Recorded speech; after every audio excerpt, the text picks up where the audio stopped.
Top secret. Silent weapons for quiet wars. Operations Research Technical Manual TM-SW 7905.1. Welcome aboard! This publication marks the 25th anniversary of the Third World War. Let me repeat that. This publication marks the 25th anniversary of the Third World War, called the Quiet War, being conducted using subjective biological warfare, fought with silent weapons. This book contains an introductory description of this war, its strategies, and its weaponry. Security. It is patently impossible to discuss social engineering or the automation of a society, the engineering of social automation systems, silent weapons on a national or worldwide scale without implying extensive objectives of social control and destruction of human life. Example, slavery and genocide. This manual is in itself an analog declaration of intent. Such a writing must be secured from public scrutiny. I repeat that again. This manual is in itself an analog declaration of intent, and this writing must be secured from public scrutiny. Otherwise, it might be recognized as a technically formal declaration of domestic warfare. Furthermore, whenever any person or group of persons in a position of great power and without full knowledge and consent of the people uses such knowledge and methodologies for economic conquest, it must be understood that a state of domestic warfare exists between said person or group of persons and the public at large. The solution of today's problems requires an approach which is ruthlessly candid, with no agonizing over religious, moral, or cultural values. You have qualified for this project because of your ability to look at human society with cold objectivity and yet analyze and discuss your observations and conclusions with others of similar intellectual capacity without the loss of discretion or humility. Such virtues are exercised in your own best interest. Do not deviate from them. Silent weapon technology has evolved from operations research, a strategic and tactical methodology developed under the military management in England during World War II. The original purpose of operations research was to study the strategic and tactical problems of air and land defense with the objective of effective use of limited military resources against foreign enemies. In other words, logistics. It was soon recognized by those in positions of power that the same methods might be useful for totally controlling a society at large, but better tools were necessary. Social engineering, the analysis and automation of a society, requires the correlation of great amounts of constantly changing economic information, data, so a high-speed computerized data processing system was necessary, which could race ahead of the society and predict when society would arrive for capitulation. We're in those times now. Relay computers were too slow, but the electronic computer invented in 1946 by J. Presper Eckert and John W. Mauchly filled the bill. The next breakthrough was the development of the simplex method of linear programming in 1947 by the mathematician George B. Dantzig. Then in 1948, the transistor, invented by J. Bardeen, W.H. Brayton, and W. Shockley, promised great expansion of the computer field by reducing space and power requirements.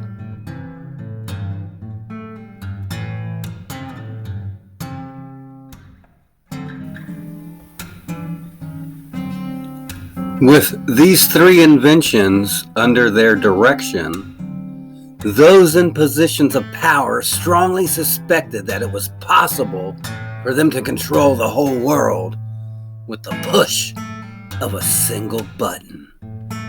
Immediately, the Rockefeller Foundation got in on the ground floor by making a 4-year grant to Harvard College, funding the Harvard Economic Research Project for the study of the structure of the American economy. 1 year later, in 1949, the United States Air Force joined in.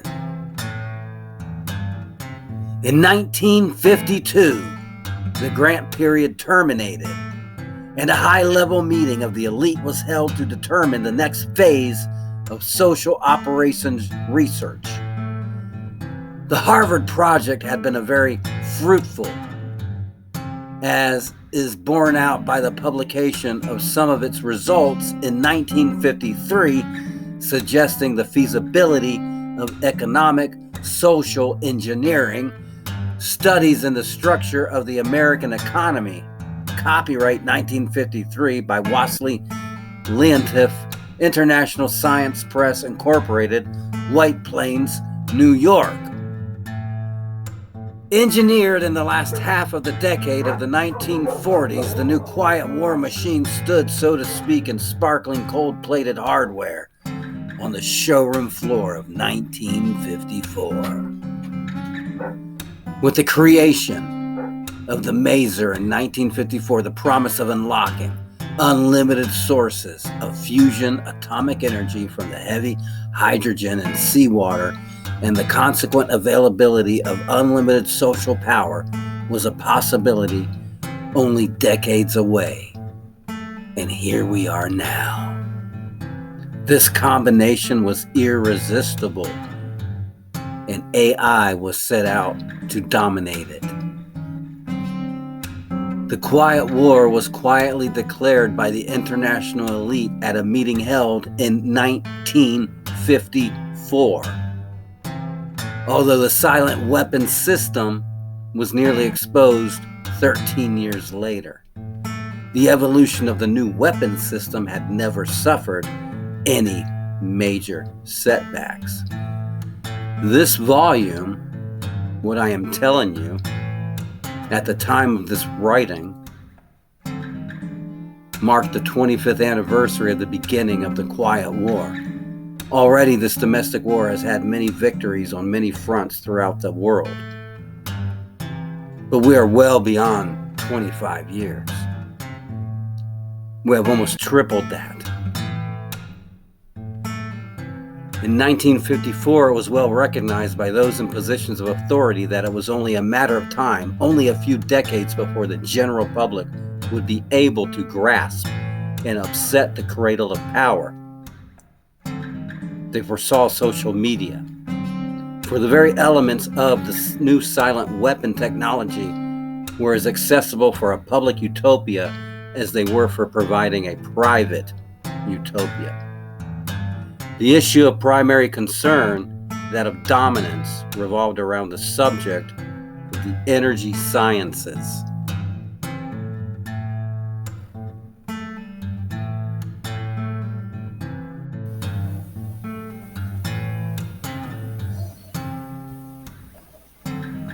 Energy is recognized as the key to all activity on Earth. And I'm going to repeat that phrase because it is its own section in this book of theirs. Energy, any energy is recognized as the key to all activity on Earth. Now notice it doesn't say positive or negative. It just says energy. And that lack of signifying whether it's positive or negative might clarify as to what is happening today in 2024, what we saw in 2023, what we witnessed in 2022, so on and so on. It doesn't care whether it's positive or negative. Energy is recognized as the key to all activity on Earth. Natural science is the study of the sources and control of natural energy, and social science, theoretically expressed as economics, is the study of the sources and control of social energy. Both are bookkeeping systems, mathematics. Therefore, mathematics as the primary energy science, and the bookkeeper can be king if the public can be kept ignorant of the methodology of the bookkeeping. AI is the new king, but it is lacking RI, and there's only one path for it to take to acquire it. So therefore, we're good. All science is merely a means to an end. The means to knowledge. The end is control. Beyond this remains only one issue. Who will be the beneficiary? Will it be a certain political party? Will it be a state? Will it be a country? Will it be AI? Will it be an individual? Will it be a king? Now you understand the complexity of what we're up against. So they tried to devise this control mechanism system tool that would prevent us from destroying ourselves, yet in a way it's destroying us for us with our aid to help it. So in 1954, this was the issue of primary concern.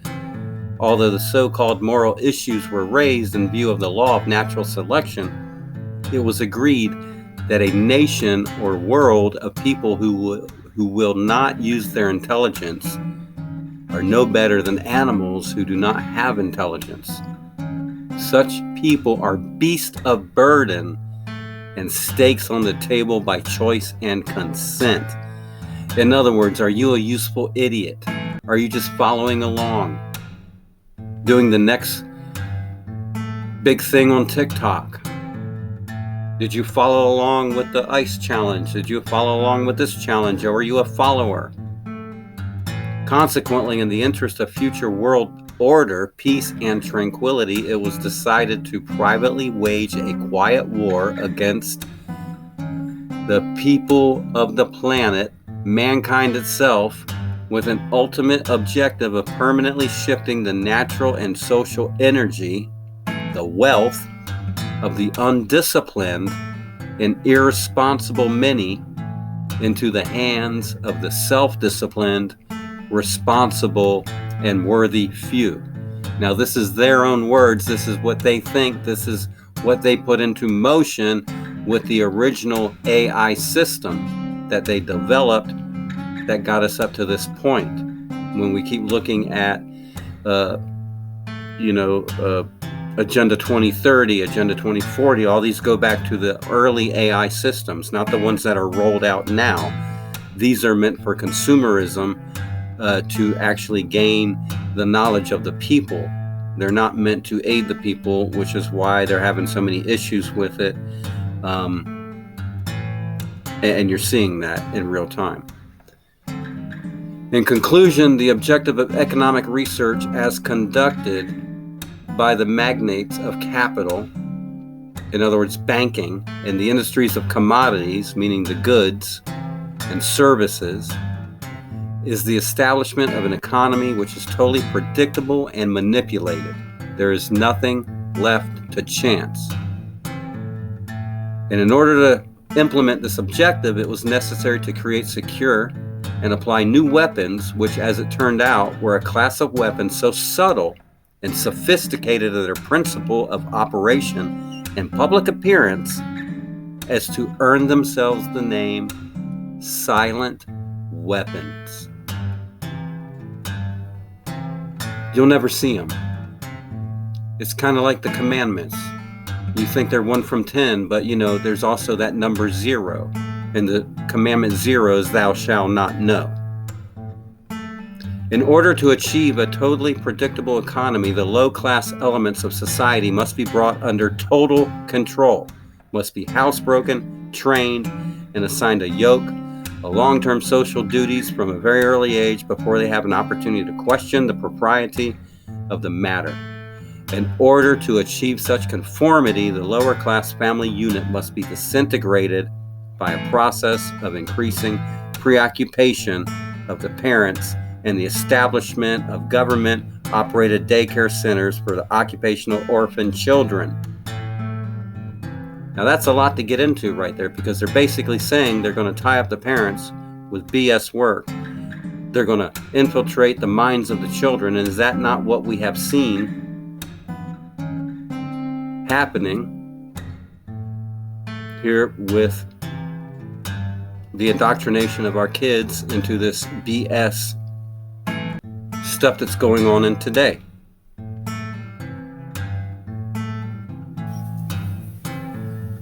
The quality of education given to the lower class must be of the poorest sort. Make no mistake of that. So that the moat of ignorance, isolating the inferior class from the superior class, is and remains incomprehensible to the inferior class. With such an initial handicap, even bright, intelligent, lower class individuals have little, if any, hope of extricating themselves from their assigned lot in life.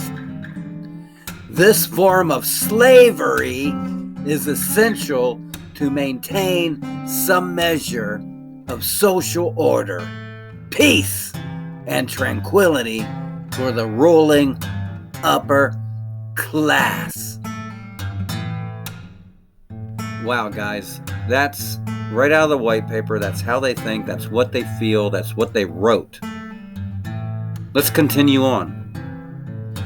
Everything that is expected from an ordinary weapon is expected from a silent weapon by its creators, but only in its own manner of functioning.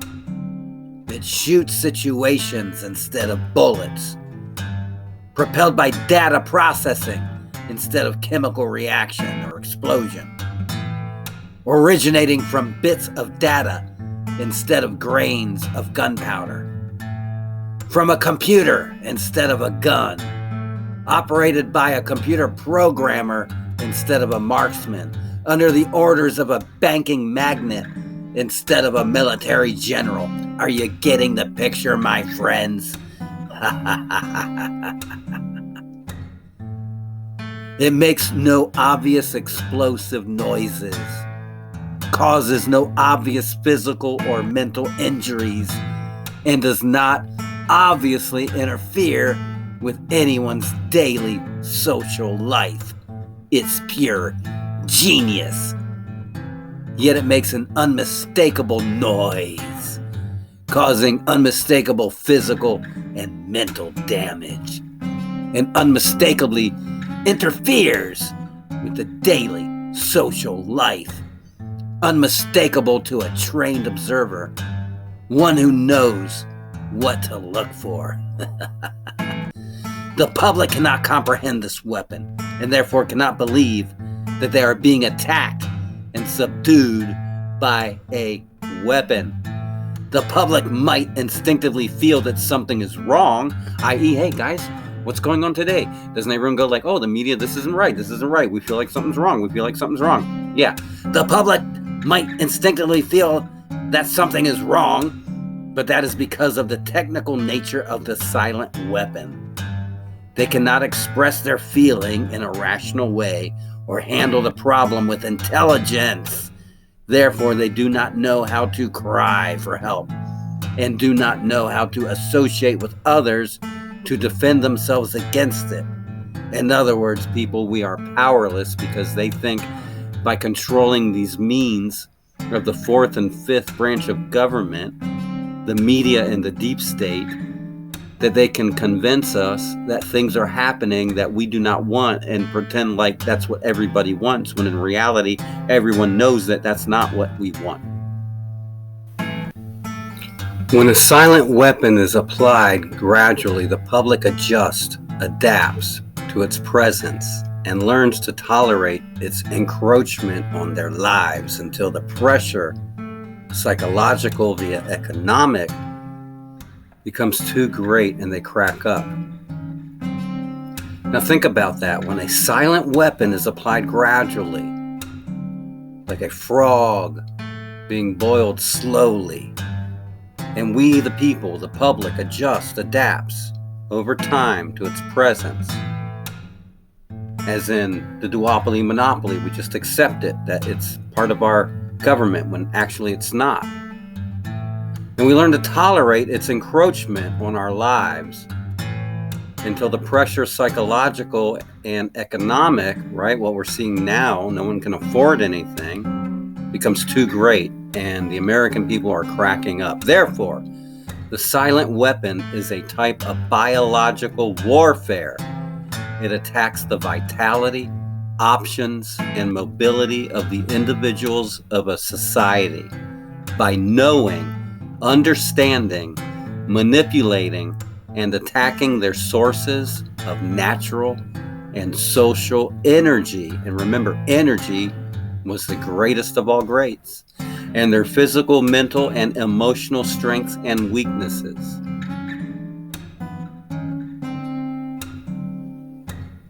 Today's silent weapons technology is an outgrowth of a simple idea discovered, succinctly expressed, and effectively applied by the quoted Mr. Mayer Amschel Rothschild, who discovered the missing passive component of economic theory known as economic inductance. He, of course, did not think of his discovery in these 20th century terms, and to be sure, mathematical analysis had to wait for the Second Industrial Revolution, the rise of theory of mechanics and electronics, and finally the invention of electronic computers and AI before it could be effectively applied in the control of the world economy. In the study of energy systems, there always appears three elementary concepts. These are potential energy, kinetic energy, and energy dissipation. And corresponding to these concepts, there are three idealized, essentially pure physical counterparts called passive components. In the science of physical mechanics, the phenomenon of potential energy is associated with a physical property called elasticity or stiffness and can be represented by the stretched spring. In electronic science, potential energy is stored in a capacitor instead of a spring. This property is called capacitance instead of elasticity or stiffness. In the science of physical mechanics, but the phenomenon of kinetic energy is associated with a physical property called inertia or mass and can be represented by a mass or a flywheel in motion. In electronic science, kinetic energy is stored in an inductor in a magnetic field. Electromagnetism, as I stated in an earlier podcast, instead of a mass. This property is called inductance instead of inertia. In the science of physical mechanics, the phenomenon of energy dissipation is associated with a physical property called friction or resistance and can be represented by a dashpot or other device which converts energy into heat. In electronic science, dissipation of energy is performed by an element called either a resistor or a conductor, the term resistor being the one generally used to describe a more ideal device employed to convey electronic energy efficiently from one location to another. The property of a resistance or conductor is measured as either resistance or conductance reciprocals. In economics, these three energy concepts are associated with economic capacitance, and that's capital, money, stock, inventory, investments in buildings and durables, etc. Economic conductance, which is goods, production flow, coefficients. Economic inductance, services, the influence of the population of industry on output. All of the mathematical theory developed in the study of one energy system, mechanics, electronics, can be immediately applied in the study of any other energy system. And this is what Mr. Rothschild discovered. And it was a basic principle of power, influence, and control over people as applied to economics. That principle is, when you assume the appearance of power, people soon give it to you. Mr. Rothschild had discovered that currency or deposit loan accounts had the required appearance of power that could be used to induce people, inductance, with people corresponding to a magnetic field, into surrendering their real wealth in exchange for a promise of greater wealth. Instead of real compensation, they would put up real collateral in exchange for a loan of promissory notes. Mr. Rothschild found that he could issue more notes than he had backing for, so long as he had someone's stock of gold as a persuader to show his customers. Now, Mr. Rothschild loaned his promissory notes to individual and to governments. These would create overconfidence.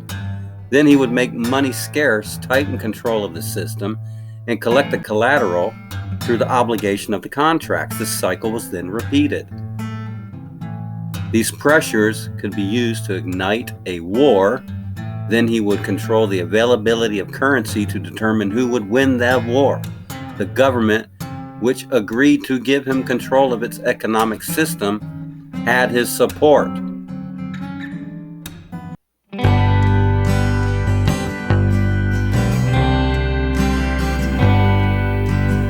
If you are hearing this message, then you are now part of the cause. Join our newsletter now. UnitedStatesNation.us. Collection of debts was guaranteed by economic aid to the enemy of the debtor. The profit derived from this economic methodology made Mr. Rothschild all the more able to expand his wealth. He found that the public greed would allow currency to be printed by government order beyond the limits. This is called inflation, of backing in precious metal or production of goods and services. In this structure, credit, presented as a pure element called currency, has the appearance of capital, but is in effect negative capital. Hence, it has the appearance of service, but is in fact indebtedness or debt. It is therefore an economic inductance instead of an economic capacitance, and if balanced in no other way will be balanced by the negation of population, war, genocide. The total goods and services represent real capital, called the gross national product, and currency may be printed up to this level and still represent economic capacitance. But currency printed beyond this level is subtractive, represents the introduction of economic inductance, and constitutes notes of indebtedness. War is therefore the balancing of the system by killing the true creditors, the public, which we have taught to exchange true value for inflated currency, and falling back on whatever is left of the resources of nature and regeneration of those resources. Mr. Rothschild had discovered that currency gave him the power to rearrange the economic structure to his own advantage, to shift economic inductance to those economic positions which would encourage the greatest economic instability and oscillation. The final key to economic control had to wait until there was sufficient data and high-speed computing equipment to keep close watch on the economic oscillations created by price shocking and excess paper energy credits, paper inductance inflation.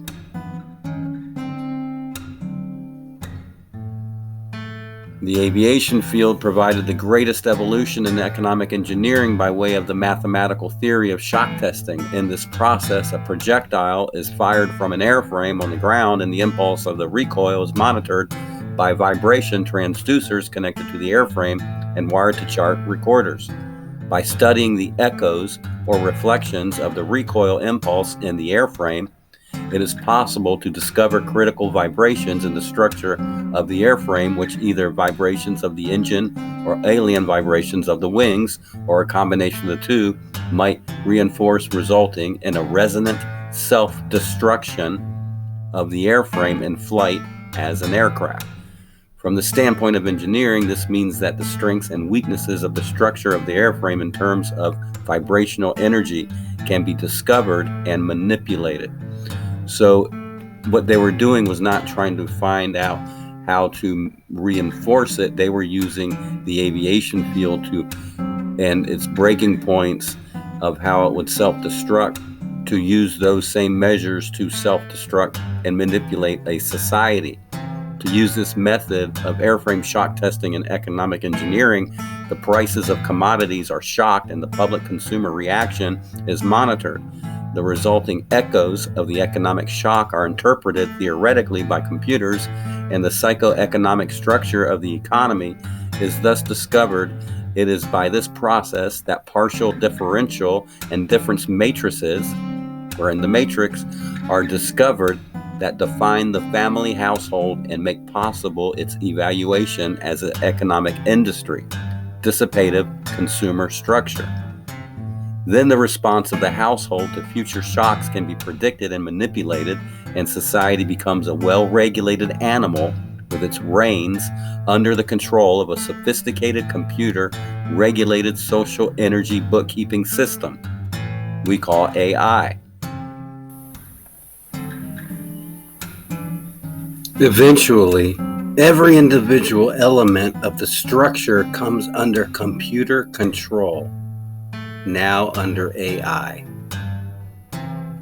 Lucky for us, the path to our eye. So, a knowledge of personal preferences, such knowledge guaranteed by Computer Association of Consumer Preferences, meaning the Universal Product Code, the UPC codes, the zebra stripe pricing codes on packages with identified consumers, they're identified via association with the use of their credit card and debit cards, and later a permanent tattooed body number invisible under normal ambient illumination. And in summary, the economics is only a social extension of a natural energy system. It also has its three passive components. Because of the distribution of wealth and the lack of communication and lack of data, this field has been the last energy field for which a knowledge of these three passive components has been developed. Since energy is the key to all activity on the face of the earth, it follows that in order to attain a monopoly of energy, raw materials, goods, services, and to establish a world system of slave labor, it is necessary to have a first strike capability in the field of economics. In order to maintain our position, it is necessary that we have absolute first knowledge of the science of control over all economic factors and the first experience of engineering the world economy.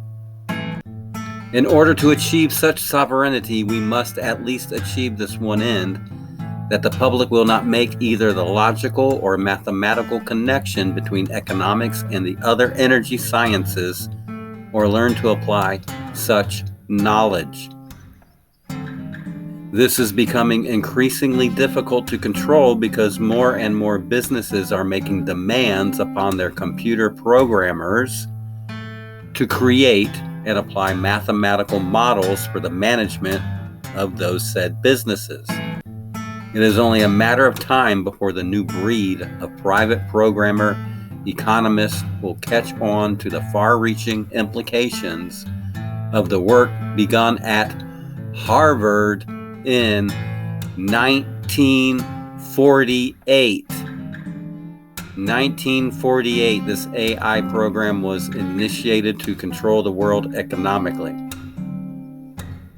The speed with which they can communicate their warning to the public will largely depend upon how effective we have been at controlling the media. The media, the fourth branch of government, subverting education and keeping the public distracted with matters of no real importance. The economic model, this economics as a social energy science, has as a first objective the description of a complex way in which any given unit of resources is used to satisfy some economic want. This first objective, when it is extended to get the most product from the least or limited resources, comprises that objective of general military and industrial logistics known as operations research. The Harvard Economic Research Project of 1948 was an extension of World War II operations research. Its purpose was to discover the science of controlling an economy. At first, the American economy, and then the world economy. Now, here in current political affairs, we've been seeing a lot happening at Harvard University with what's going on, and we can get into that into another episode, but now you might understand the reasons as to why. It was felt that with sufficient mathematical foundation and data, it would be nearly as easy to predict and control the trend of an economy as to predict and control the trajectory of a projectile. Such has proven to be the case. Moreover, the economy has been transformed into a guided missile on target. On target. They know what they've created, they know how they're guiding it, and they know where they're sending this economic guided missile. The immediate aim of the Harvard Project was to discover economic structure. What forces change that structure? How the behavior of the structure can be predicted, and how it can be manipulated. What was needed was a well-organized knowledge of the mathematical structures and interrelationships of investment, production, distribution, and consumption. And that is why they want smart refrigerators, smart microwaves, smart everything, so they can monitor your consumption. To make a short story of it all, it was discovered that an economy obeyed the same laws as electricity, and that all of the mathematical theory and practical and computer know-how developed for the electronic field could be directly applied in the study of economics. Think about that, guys. This discovery was not openly declared, and its more subtle implications were and are kept a closely guarded secret. For example, that in an economic model, human life is measured in dollars, and that the electric spark generated when opening a switch connected to an active inductor is mathematically analogous to the initiation of war. The greatest hurdle which theoretical economists faced was the accurate description of the household as an industry. This is a challenge because consumer purchases are a matter of choice, which in turn is influenced by income, price, age, and other economic factors. This hurdle was cleared in an indirect and statistically approximate way by an application of shock testing to determine the current characteristics called current technical coefficients of a household industry. Finally, because problems in theoretical Electronics can be translated very easily into problems of theoretical electronics, and the solution translated back again. It follows that only a book of language translation and concept definition needed to be written for economics. The remainder could be forgotten from standard works on mathematics and electronics. This makes the publication of books on advanced economics unnecessary and greatly simplifies project security. An ideal industry is defined as a device which receives value from other industries in several forms and converts them into one specific product for sales and distribution to other industries. It has several inputs and one output. What the public normally thinks of as one industry is really an industrial complex where several industries under one roof produce more and more products. A pure single output industry can be represented oversimply by a circuit block as follows. A node is a symbol of collection and distribution of flow.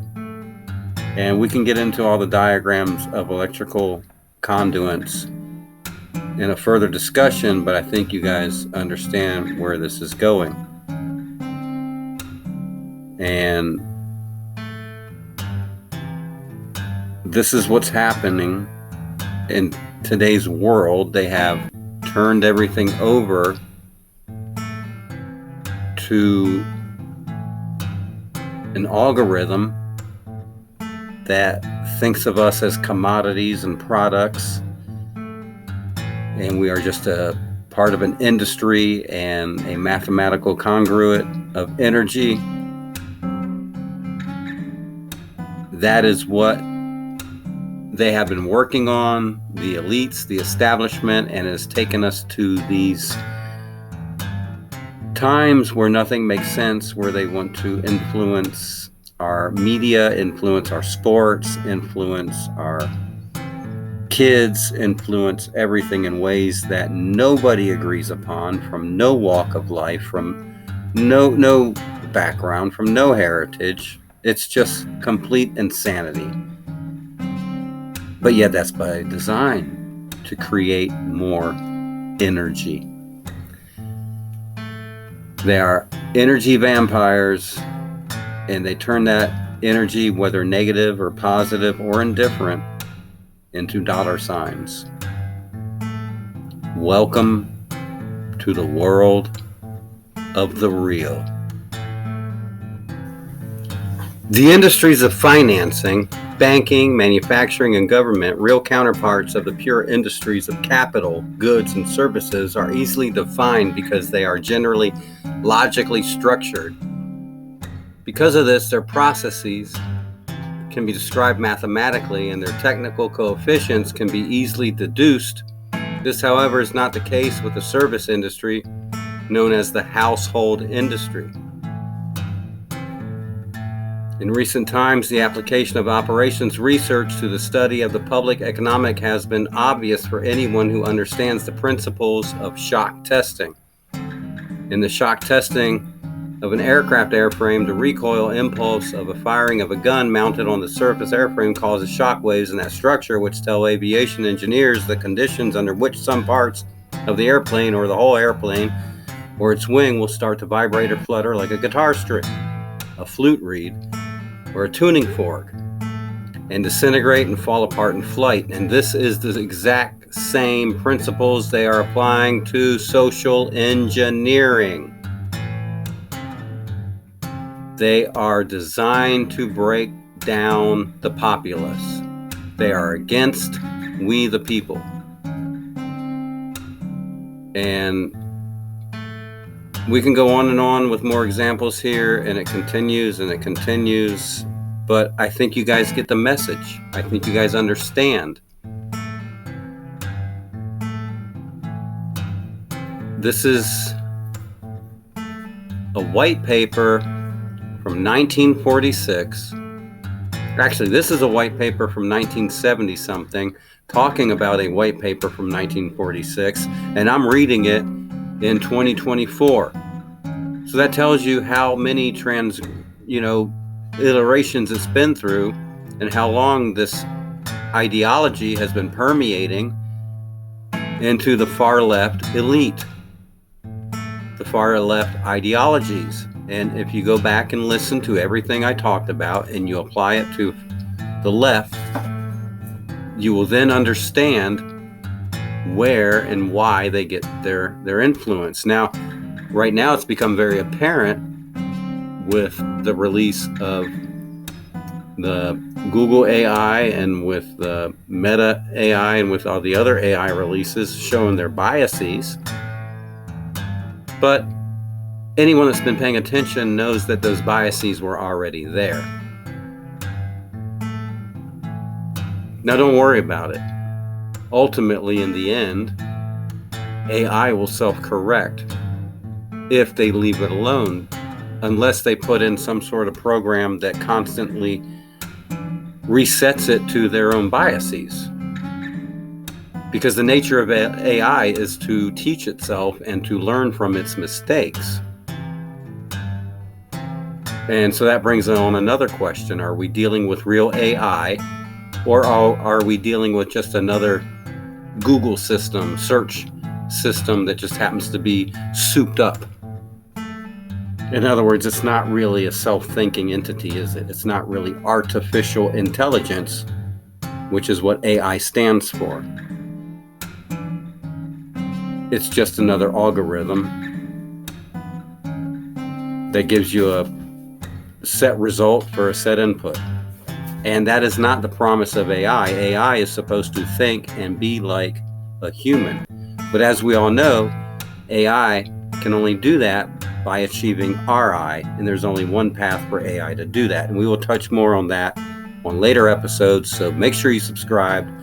We're over and out for this one. Make sure you look up Silent Weapons for Quiet Wars. It's a white paper that's been around since the 1970s, and it talks about what they did in Harvard in 1940s. And guess what, guys? This is why we are in the state we are in today, as you can see it manifesting itself in real time on steroids. You are listening to Musicians, Politicians, Magicians. My name is Mark Christopher Garrett.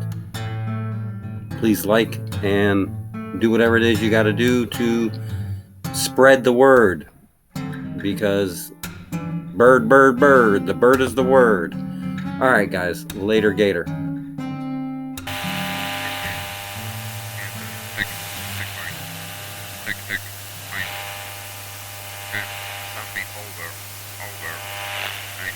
Can you hear me? Older. Wait, no. Can I?